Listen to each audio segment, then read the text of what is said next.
உலகத்தில மாற்றங்கள் ஏன், கஷ்டங்கள் ஏன், ஒருவர் எப்படி நிம்மதியாக வாழ்கிறார், அவர் என்னென்ன விஷயங்களை எல்லாம் அந்த இறைவன் அவருக்கு கடைபிடிக்க கற்றுக் கொடுத்திருக்கிறார், இந்த பிரபஞ்சம் அவருக்கு என்ன தந்திருக்கின்றது என்ற பல சந்தேகங்கள் எழுந்த பின்புதான் இந்த ஜோதிட துறையில் எனக்கு மிகுந்த ஈடுபாடு உருவானது. அப்போ ஒரு மனிதனுடைய பிறப்பு நமக்கு தெரிந்தவரை அனைவருமே 7 பிறப்பு, அனைத்துமே 7 7ஆக பிரிக்கப்பட்டுள்ளது. 7 யுகம், 7 பிறப்பு, 7 நாட்கள், சப்த ரிஷிகள், இந்த மாதிரி ஒவ்வொரும் 7 7ஆக பிரிக்கப்படுகிறத நம்ம பார்த்துக்கிட்டு இருக்கோம். ஆனா இந்த மனித பிறப்பு மட்டும் பார்த்தீங்கன்னா ஒரு வித்தியாசமான ஒரு பிறப்பு. மனித பிறப்பு மட்டும் ஒரு வித்தியாசமான பிறப்பு. ஏன்னா ஒரு மனிதனுடைய உடலில் தேவகுணமும் இருக்கும், அசுர குணமும் இருக்கும். அந்த அசுர குணம் வெளிப்படும் பொழுது அவன் மீண்டும் மீண்டும் பிறவியை எய்துகிறான். தேவகுணம் அவனுக்கு செழித்தோங்கும் பொழுது அவன் நிச்சயமாக இறைவனை சார்ந்து முக்தி அடைகிறான். சரி, அசுர குணம் என்றால் என்ன, தேவகுணம் என்றால் என்ன? தேவகுணம் என்பது ஒரு மனிதனுடைய வாழ்வில் இந்த உடலும் அழியக்கூடியது. ஆன்மா என்பது அழியாத ஒன்று. இந்த உலகத்தில் இருப்பது எல்லாம் அழியக்கூடிய நிலையில்தான் இருக்கிறது. பரம்பொருளையும் நம்மளுடைய ஆத்ம நிலையும் மட்டுமே அழியாத அமைப்பை பெறுகிறது. ஆக பரம்பொருளை சரணாகதி அடைந்து நாம் முக்தி பெறுவதே தேவநிலை என்பது அதனுடைய அர்த்தம்.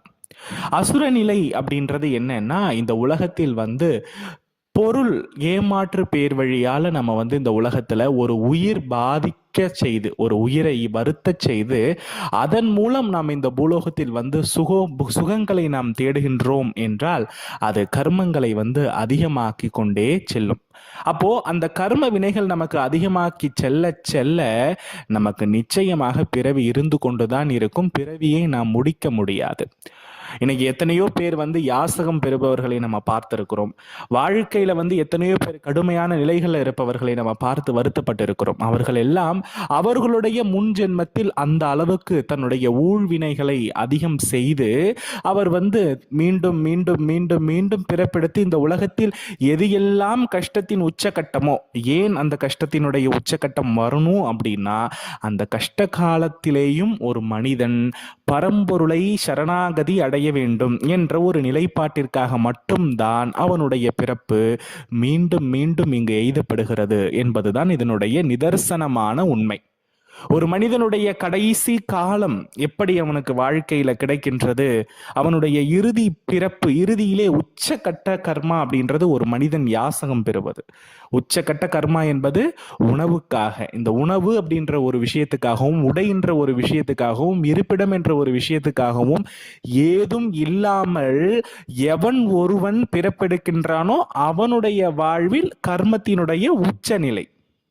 அப்ப அந்த கர்மத்தினுடைய உச்ச நிலை, ஏன்னா இறைவன் எத்தனையோ முறை பிறப்பளித்தும் அந்த பிறப்பை அவர் சரியாக பயன்படுத்தி கொள்ளவில்லை என்பது மட்டும்தான் இதில் உண்மையான விஷயம். நமக்கு தெரியலாம் இந்த உலகத்தில் நாம் செய்யக்கூடிய தவறுகள் யாருக்கும் தெரியவில்லை என்று. அது மிக தவறான ஒரு விஷயம். நாம் செய்யக்கூடிய ஒவ்வொன்றையும் இந்த பிரபஞ்சம் பார்த்து கொண்டுதான் இருக்கின்றது. நம்மளுடைய நடையை நம் சூரிய பகவான் பார்க்கிறார். இந்த காற்று, இந்த ஒளி அனைத்துமே நம்மளுடைய செய்கைகளை பார்த்து கொண்டிருக்கிறது. இந்த செய்கையில்தான் இறைவனுடைய தன்மை என்பதை நாம் ஒருபொழுதும் மறந்துவிடக் கூடாது.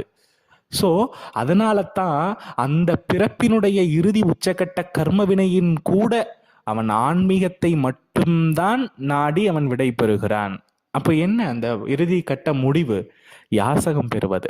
அந்த யாசகம் அவருக்கு எங்க அதிகமாக கிடைக்கும் அப்படின்றத அவரே அவருடைய கர்ம வினையின் மூலம் உணர்ந்து அமைந்த ஒரு இடம்தான் ஆலயங்கள். இன்னைக்கு ஆலயத்துல எவ்வளோ பேர் யாசகம் வாங்குவதை நம்ம பார்த்திருக்கிறோம். ஆனா நாம கஷ்டப்படுவோம். இப்ப யாசகம் வாங்குபவர்கள் ஏன் அந்த மாதிரி சொல்றீங்கன்னு கூட கேட்கலாம். ஆனால் அது உண்மை. அதாவது அவர்களுடைய கர்மாவினுடைய இறுதி கட்ட வடிவம் என்பதுதான் அதனுடைய தாத்பரியம்.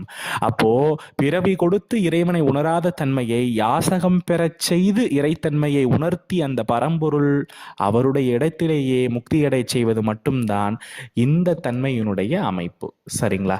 அப்போ பரம்பொருள் ஒரே ஒரு சீக்ரெட்டான ஒரு விஷயம் என்ன அப்படின்னா, இப்போ நிறைய பேர் ஒவ்வொரு தெய்வங்களும் ஒவ்வொரு வழிபாடுகள் எல்லாத்துலேயுமே வழிபாடுகள் நிறைய தோன்ற ஆரம்பிச்சிருச்சு. தற்காலத்தில் வாராகி அம்பாள், பிரத்யங்கரா, அமாவாசை வழிபாடு, பௌர்ணமி வழிபாடு, விளக்கு போடுறதுல வித்தியாசம் எல்லாமே வித்தியாசமா நடைமுறைப்படுத்தி லாபம் இருக்கின்றதா, ஆதாயம் இருக்கின்றதா, அதனால் அனுபவித்திருக்கிறீர்களா அப்படின்னு ஒரு கேள்வி எழும்பொழுது அதுல ஒரு கொஸ்டின் மார்க் மட்டும்தான் மிஞ்சுது. அதை நான் என்னுடைய அனுபவத்துல நான் உணர்ந்திருக்கிறேன்.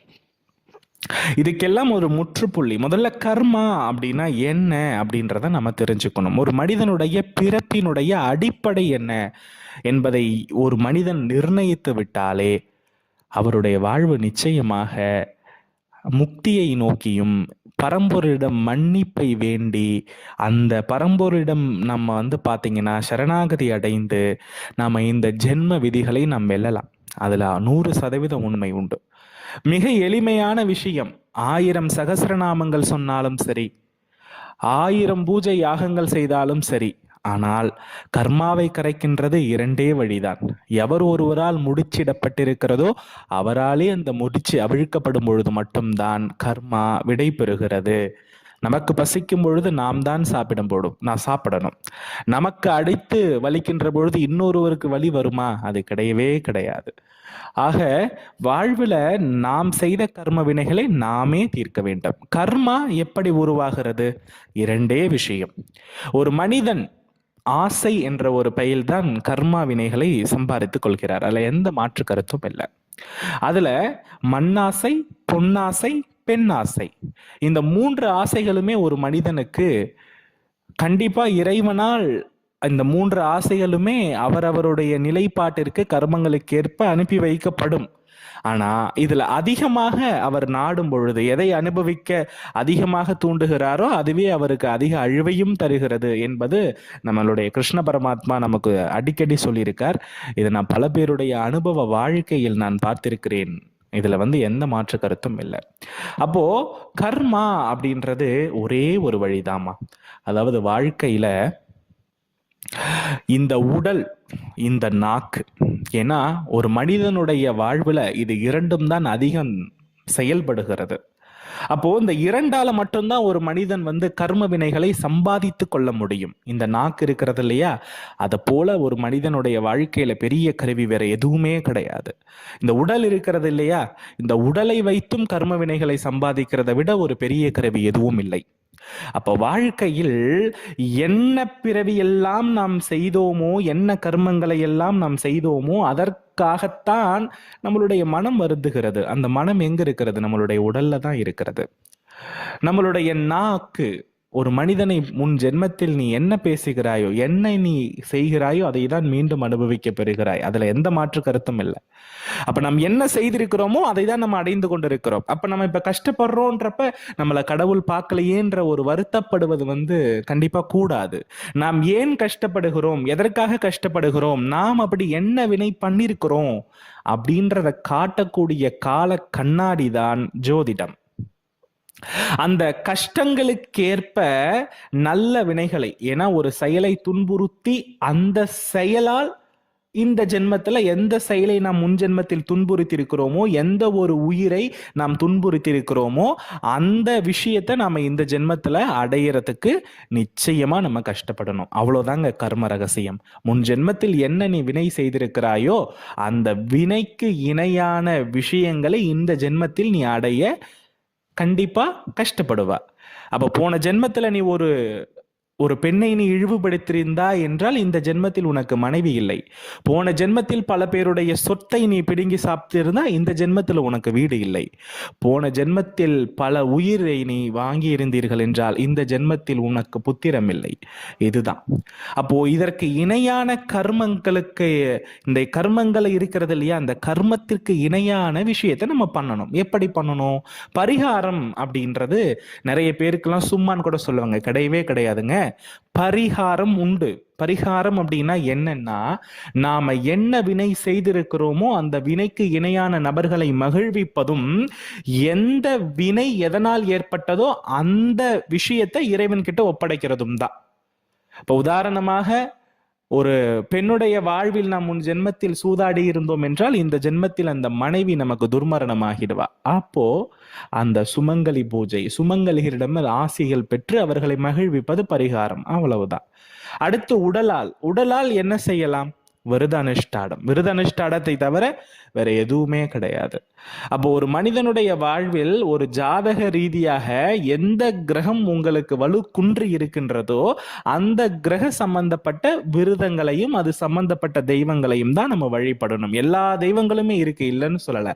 ஆனா நம்மளுடைய வாழ்வில் எது பலகீனமாக இருக்கிறதோ அதை பலப்படுத்தக்கூடிய கடவுள் எது என்பதை உணர்ந்து நாம வாழ்க்கையில வணங்கச் செய்தால் நாம நிச்சயமா கடினப்பட மாட்டோம்.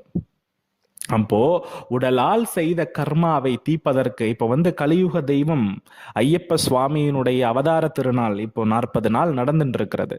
அந்த 40 நாளும் ஒரு மனிதன் பிரம்மச்சாரியத்தை கடைபிடித்து உடலால் சோர்வு பெற்று மலையை ஏறி இந்த உடலால் செய்த கர்மத்தை விளக்குகின்றார். அதே போல எந்நேரமும் சுவாமியே சரணமையப்பா என்று சொல்லி தன்னுடைய நாவினால் ஒருவரை நாம் எப்படி இழிந்து பேசியிருந்தாலும் அதிலிருந்து மன்னிக்க வேண்டும் என்று அதையும் முறையிடுகிறார்கள். ஆக உடலால் செய்யக்கூடிய கர்மங்கள் விரத முறைகளாலும் நாவினால் செய்த கர்மங்கள் மந்திரங்கள் படிப்பதினாலும், மந்திரங்கள்னா ஒன்றும் கிடையாது, இயல்பாக நம்ம என்ன வினை நமக்கு பாதித்திருக்கிறதோ அந்த வினைக்கு இணையான கடவுளுடைய நாமங்களை நாம் சொல்வதினாலே, வாழ்க வளமுடன் வாழ்க வளமுடன் ஒரு மனிதன் அடிக்கடி சொல்லிட்டு இருந்தாலே அவர் கண்டிப்பா இறையாற்றலை அதிகம் பெறப்போகிறார் என்பது அர்த்தம். அப்ப வாழ்க்கையில் நாம இந்த 2 வினைகளால் மட்டும்தான் பிறவி எடுக்கின்றோம். இந்த 2 வினைகளை தீர்க்கக்கூடிய ஒரு சூட்சமம் எது என்பதை காட்டக்கூடிய காலக்கண்ணாடி தான் ஜோதிடம். அந்த ஜோதிடத்தை வைத்து நீ எதை வணங்கினால், எப்படி வணங்கினால் நீ நன்மையாக இருக்கலாம் என்பதை மட்டும்தான் உறுதிப்படுத்தி சொல்ல முடியும். அதுதான் உண்மை. அதற்கு பெயர்தான் பரிகாரம் அப்படின்னு அர்த்தம், வேற எதுவுமே கிடையாது.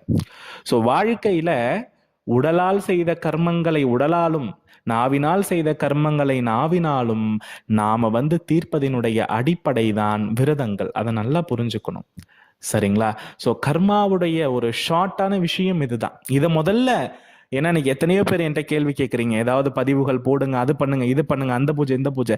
நான் சொல்ற விஷயம் எல்லாமே இந்த உலகத்தில் என்னுடைய கூற்று என்னன்னா, எல்லா இடத்திலும் நவகிரகங்கள், இறைவனும் நவகிரக ஸ்வரூபங்கள், இறைவனும் நவகிரக வடிவான ஆயுதங்களை ஏந்தியதனால் அவர்கள் அங்கு கடவுள் என்று வர்ணிக்கப்படுகிறார்கள். இந்த உலகத்தில் நவகிரகங்கள் இல்லாமல் எதுவும் இல்லை. ஆக இந்த உலகத்தில் நவகிரகமாகவும் பிறவி பயன் என்ன என்பதை ஒரு மனிதன் ஒரு ஜோதிடரிடம் நல்லபடியாக கேட்டு தெரிந்து கொண்டாலே அவர் பிறவி விமோச்சனத்தை அடைகின்றார் என்று அர்த்தம். அதில் எந்த மாற்று கருத்தும் இல்லை. அதனால இந்த கர்மத்தினுடைய வினைகளை முதல்ல சொல்லணுன்றத ஒரு கடமைப்பட்டேன், அதனால சொல்லியிருக்கிறேன். இந்த பதிவு உங்களுக்கு பிடிச்சிருந்ததுன்னா என்னுடைய சேனலை சப்ஸ்கிரைப் பண்ணுங்க, ஷேர் பண்ணுங்க. மீண்டும் உங்களுக்கு ஏதாவது கேள்விகள் இருந்தால் கூட, ஏன்னா அடுத்தடுத்து இது தொடர்புடைய விஷயங்களை நான் நிறைய போடுவேன், உங்களுக்கு ஏதாவது கேள்விகள் இருந்தால் கூட நீங்க கமெண்ட்ல பண்ணுங்க, நிச்சயமா அதுக்கு நான் ரிப்ளை பண்ணுவேன். இறைவன் உங்களுடைய வாழ்வில் எல்லா விதமான நலங்களையும் வழங்கட்டும். ஓம் சுவாமியே சரணமையப்பா. நன்றி, வணக்கம்.